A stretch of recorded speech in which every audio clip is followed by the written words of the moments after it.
Hi, I'm Debra Meiburg, and I'm here today with Diego Urra of Lapostolles, a beautiful winery situated in Chile. Diego, you are trained in viticulture and winemaking, but at present you have a title that says brand ambassador.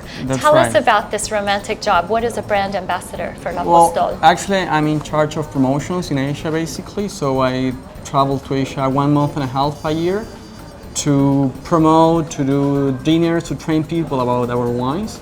But at the same time, as I have a training in viticulture and winemaking, I work during vintage in the winery as a part of the team of winemakers. So when you're on the road, what are some of the common questions you are asked? What does Chile have different, you see? Why we are so different? Why we are so wild, you see? Actually, Chile, it's full of nature. We have a huge mountain Andes range. We have actually 2 Andes range and coastal range. So it's quite diverse, Chile. You have different climates depending on how far you are from the Andes range or how far you are from the coast. So even when you ride or walk a few meters, you find really different things. You are a French-owned winery growing a Spanish, more or less now, a grape that's usually in Chile and pronounced in Spanish. So is it Carmenère or is it Carmenère? Oh, in Chile we said Carmenère. Carmenère. Yes, Carmenère. Carmenère. But let's say Carmenère.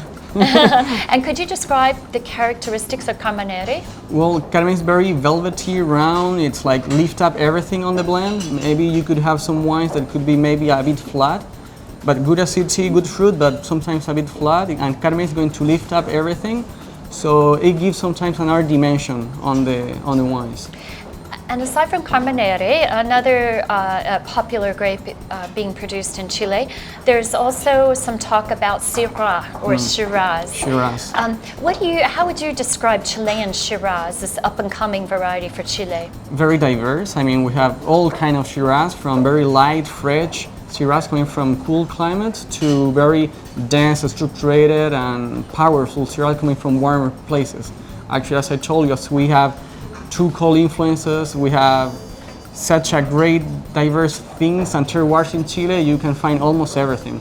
So that's what I think that is quite important in the production of Syrah, that actually Syrah is very versatile also, so it adaptates very easily to different conditions. Now you said in Chile you can find everything.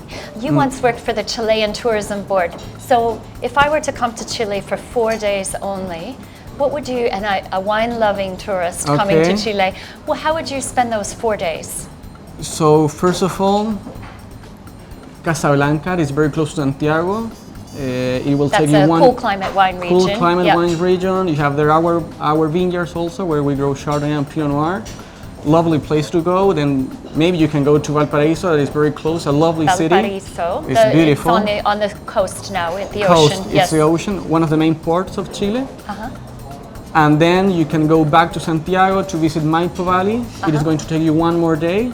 And for sure Colchagua. In Colchagua, I think it's one of the most developed wine countries in Chile. And when you're in Colchagua, what's the visual? What does it look like? Is it flat?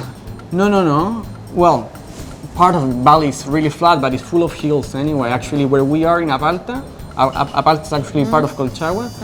It's a mountain cordon and it's coming from the Andes range, so there are hills everywhere.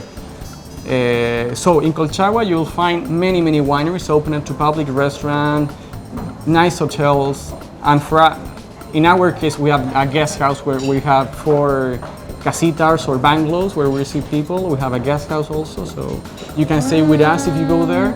Oh, for sure. Well, that sounds lovely. Okay. I hope I have the opportunity someday. Thank you so much. Sure, thank you. Thank you.